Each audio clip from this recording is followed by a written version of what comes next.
Oke, nama saya Izhar Rahman, saya Kepala Bagian Perpustakaan Universitas Potensi Utama. Oke, sama kita sama-sama dari Tanah Sulawesi, Bung Rocky. Oke, baik, pertanyaan saya sebenarnya menarik kuliah umum hari ini, akan tetapi saya kurang tertarik tindakan rasionalitas instrumental oleh mahasiswa Potensi Utama. Kenapa demikian? Karena selama saya mengajar di sini, kebanyakan mahasiswa berpikir untuk melihat HP dan menghasilkan pemikirannya singkat seperti itu, untuk menghasilkan karya dari tulisan ilmiahnya mereka. Jadi apa sih yang harus langkah yang ditempuh oleh mahasiswa sehingga dia tidak berpatokan oleh HP dan selalu punya waktu untuk literasi dan melek literasi seperti apa mereka membawa perubahan itu di masyarakat seperti itu. Terima kasih. Assalamualaikum warahmatullahi wabarakatuh. Ya, mungkin langsung saja dijawab oleh Pak Rocky Gerung ya. Itu kecemasan seseorang yang memperhatikan isi pengetahuan yang dituangkan dalam bentuk skripsi, tesis atau disertasi. Jadi betul, kita mulai meragukan apakah tesis, disertasi yang ditulis dan memenuhi perpustakaan ada hasil riset atau hasil joki. Saya tahu itu. 10 tahun lalu gejala yang sama sudah saya ketahui. Saya mengajar di Universitas Indonesia, mengajar logika, metodologi, critical analysis. Kalau udah sore, di antara Fakultas Ilmu Budaya dan Fakultas Ilmu Politik ada kafe yang namanya Next Door. Kita ngobrol di situ. Nanti mahasiswa saya datang, Pak Rocky, kenapa kamu?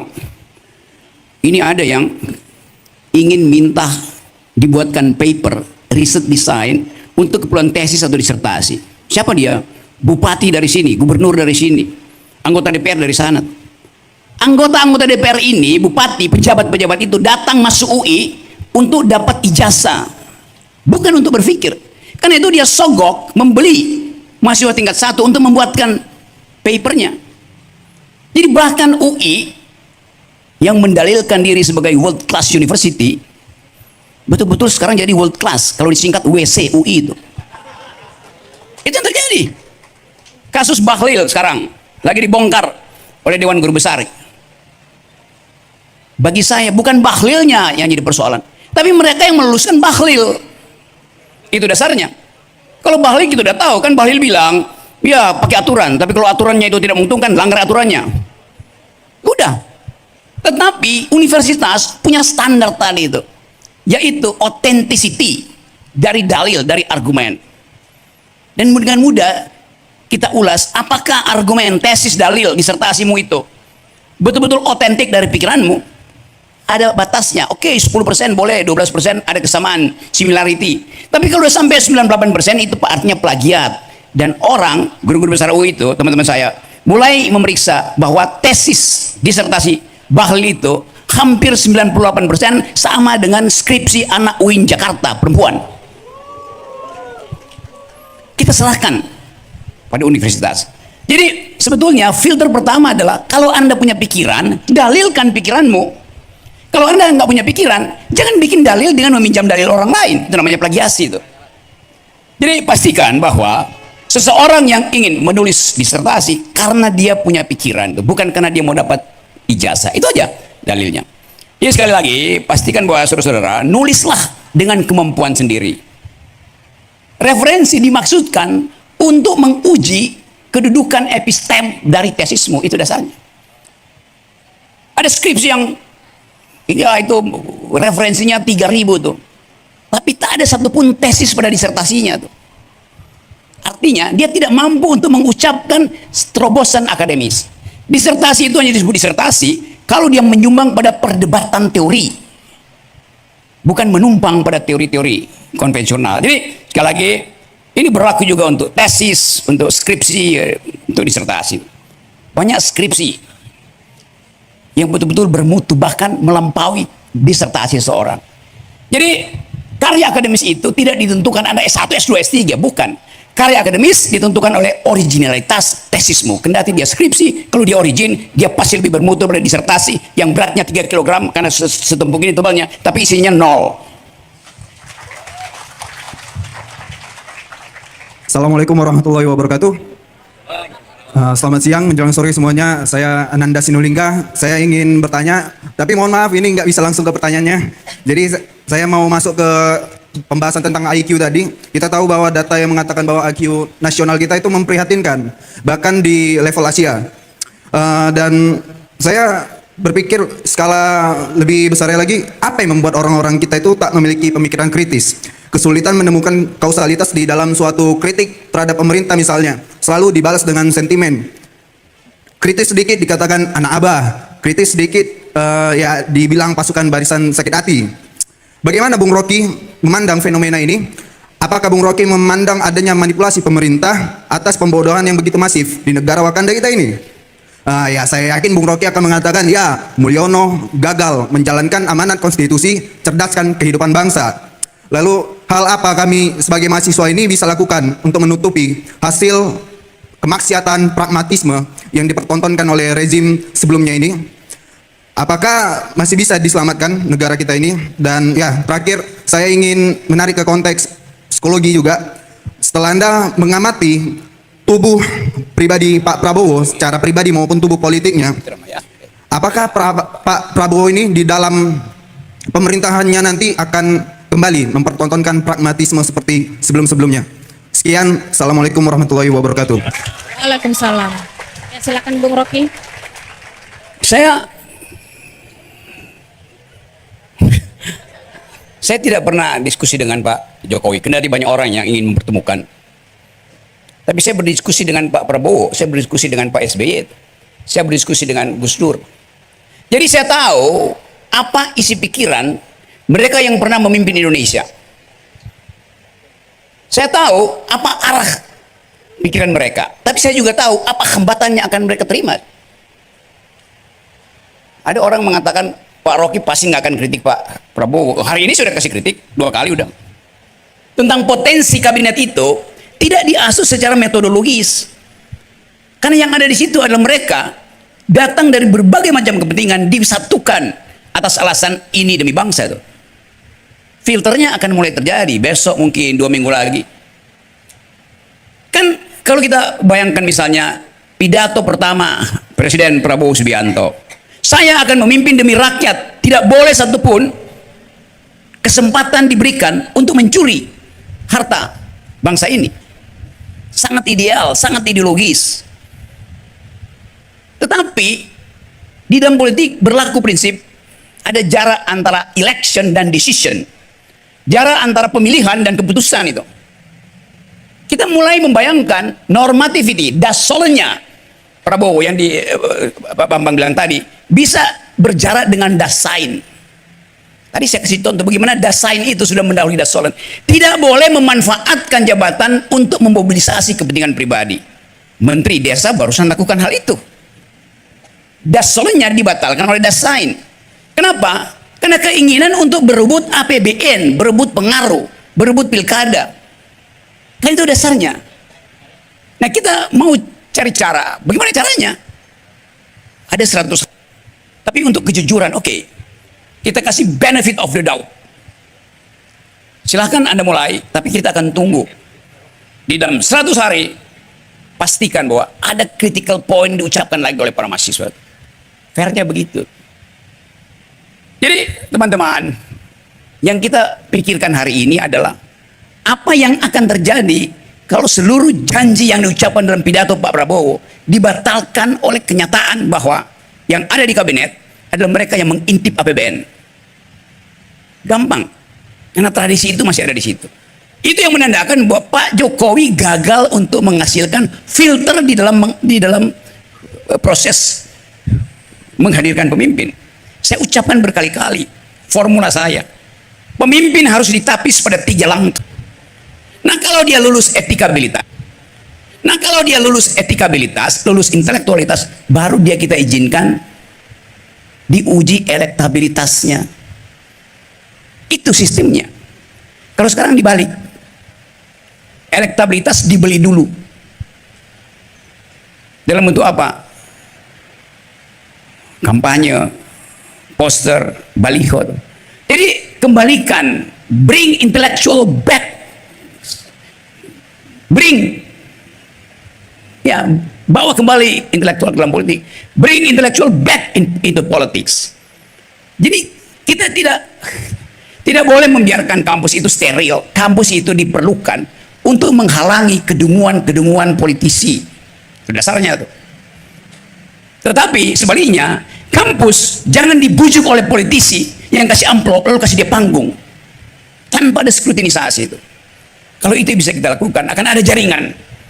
Kampus-kampus Indonesia akan mulai untuk mengatakan, Anda mau jadi pemimpin, silahkan datang di kampus kami. Panelisnya adalah para guru besar, profesor, dan mahasiswa kritis. Taruhan nama saya, 90% dari pemimpin itu akan gemetar. Karena mereka bukan leader, mereka hanya jadi dealer. Jawabannya sangat menajam ya, tajam. Baik, sebelumnya Assalamualaikum warahmatullahi wabarakatuh. Selamat siang Bang Rocky. Selamat siang, Bu. Oke, perkenalkan saya Tika Nirmalasari. Saya selaku dosen di Fakultas Ekonomi dan Usah, Bisnis. jangan, Bu, jangan perkenalkan publik, WA saya aja. Oh iya. Oke, saya dari Prodi Manajemen. Ya, Bu, bukan. Oke, jadi GR nih saya. Oke, Bang Rocky, gini sih pertanyaannya. Dan tadi kan kita sudah dengar ya pemaparan panjang dari Bang Rocky. Jadi singkat saja pertanyaan saya. Menurut Bang Rocky, kurikulum yang sampai dengan saat ini diterapkan di Republik Indonesia, apakah sudah mendukung mahasiswa sebagai agen perubahan sosial? Mengingat masih banyak juga kita lihat universitas-universitas yang masih belum mendukung kebebasan mahasiswanya dalam bersuara misalnya, seperti itu. Dan yang kedua, apa masukan dari Bang Rocky untuk universitas agar bisa melahirkan orang-orang yang bisa menjadi agen perubahan di masa depan? Itu saja. Terima kasih banyak. Wassalamualaikum warahmatullahi wabarakatuh. Ya, kecemasan kita diwakili oleh Kartika, Bu. Kartika tadi namanya. Ya. Apa? Tika. Itu masalahnya kenapa nggak WA saya sehingga saya ucapin dengan baik. Oke, Tika. Kemampuan universitas selalu didasarkan pada isi kurikulum. Kalau saya tanya misalnya, di Indonesia, kurikulum itu disediakan oleh negara. Bahkan swasta wajib ada standar akademis di situ. Kalau kalian pergi misalnya ke beberapa kampus di bagian barat Amerika, di Los Angeles, San Francisco, mulai ada tradisi bahwa setiap mahasiswa silahkan menulis kurikulumnya sendiri. Anda tiba misalnya di California, terus Anda mendaftar di sebuah, biasanya itu namanya University College, yang biasanya diasuh justru oleh kabupaten, oleh negara bagian itu.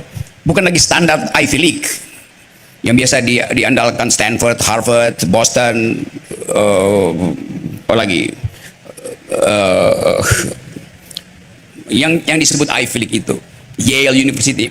Sekarang mahasiswa itu bebas menulis kurikulum sendiri. Anda akan dijemput di stasiun kereta, rektornya bilang, Ucok, ku jemput kau di stasiun kereta karena ku tahu kau dari Medan, kau mau belajar di universitas, aku rektormu. Ku antar kau ke kamarmu, lantai 3, kamar 304. Besok kau turun di lantai 1, temui aku, bawa kurikulum yang ingin kau pelajari. Si Ucak bingung, loh kenapa saya mesti tulis sendiri? Karena kepercayaan bahwa setiap individu sekarang mampu untuk menghidupkan pikiran dia demi hal yang akan dia capai nanti. Coba bayangkan, kita diminta bertanggung jawab terhadap kurikulum yang hendak kita pelajari. Anda mungkin katakan pada si rektor, Pak Rektor, saya hanya akan belajar 3 mata kuliah. 1 tentang environment, 2 tentang global politics, 3 tentang human solidarity. Rektornya bilang itu bukan mata kuliah, itu perspektif. Anda belajar perspektif sekarang, bukan mata kuliah. Karena semua mata kuliah akan diasuh oleh perspektif. Jadi ada perubahan radikal dalam cara kita berpikir. Nah, kita ingin itu ada di sini supaya kita bisa menghemat anggaran misalnya. Semua universitas masih diajarin bahasa Indonesia. Anda masih diajarin bahasa Indonesia kan? Ngapain ngajarin bahasa Indonesia pada orang Indonesia? Bagaimana coba ada kuliah bahasa Indonesia? Anda masih diajarin bahasa Inggris yang seharusnya udah selesai ketika Anda SMA udah bisa dengan standar grammar. Untung ada ibu bunda ketua yayasan yang membangun dan tahu bahwa fondasi ke bahasa Inggrisan kita itu lemah. Maka dari 20-30 tahun lalu dia bikin kursus. Untung ada bunda yang mengerti bahwa kemampuan komputasi kita itu rendah, maka dimulai dengan kursus komputer. Dunia ini sekarang hidup dari riset. Siapa yang riset unggul, dia yang akan memimpin universitas. Kalau Anda baca, Anda ikuti seluruh universitas terbaik di dunia sekarang, hanya ada 3 klaster riset. Satu, riset tentang human genome, riset tentang DNA manusia itu, untuk tahu kebiasaanmu itu didasarkan oleh oleh nenek moyangmu itu dari mana. Kalau saya darahnya A, sangat mungkin nenek moyang saya datang dari wilayah pedalaman yang bertani. A stand for agriculture. Ada orang yang jenis darahnya ditentukan oleh apa yang dia makan sejak ratusan ribu tahun lalu. Jadi dengan cara itu kita tahu bahwa manusia itu ada bagian yang tidak mungkin berubah, itu DNA yang dihasilkan jutaan lalu karena proses evolusi. Buat apa kita tahu itu? Buat efisiensi pengobatan, supaya obat itu tidak menjadi racun di dalam darah kita. Seringkali obat itu justru jadi racun karena kita tidak punya pengetahuan lengkap tentang DNA. Itu riset hari-hari ini. Riset kedua ada di bidang big data. Kita semua setiap hari mengupload kondisi kita. Anda setiap hari status Anda taruh di situ, lagi belanja di toko mana, dibaca oleh big data. Oh, anak Medan itu doyannya adalah minum teh tarik misalnya. Maka akan dijadikan Anda sebagai konsumen teh tarik. Jadi kita ada di situ. Big data kita dibaca sebagai informasi konsumtif oleh perusahaan-perusahaan besar di dunia. Riset ketiga ada dalam artificial intelligence, yang sekarang orang bisa bikin paper lewat ChatGPT. Jadi kita ada di dalam keadaan memantau apa yang terjadi di dunia di dalam 3 fase itu. Artificial intelligence, yang kedua adalah big data, yang ketiga adalah human genome. Jadi itu yang akan jadi ulasan di dunia. Nah, saya ingin Universitas Potensi Utama memilih di situ apa yang bisa dijadikan mercusuar sehingga orang tahu di Potensi Utama ada riset yang sungguh-sungguh. Mungkin tentang artificial intelligence. Kan kita bisa riset macam-macam lewat perjanjian dengan universitas yang ada di luar negeri sebagai sister university.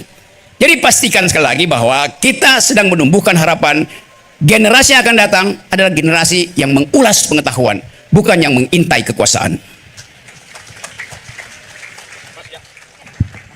Ya, terima kasih banyak.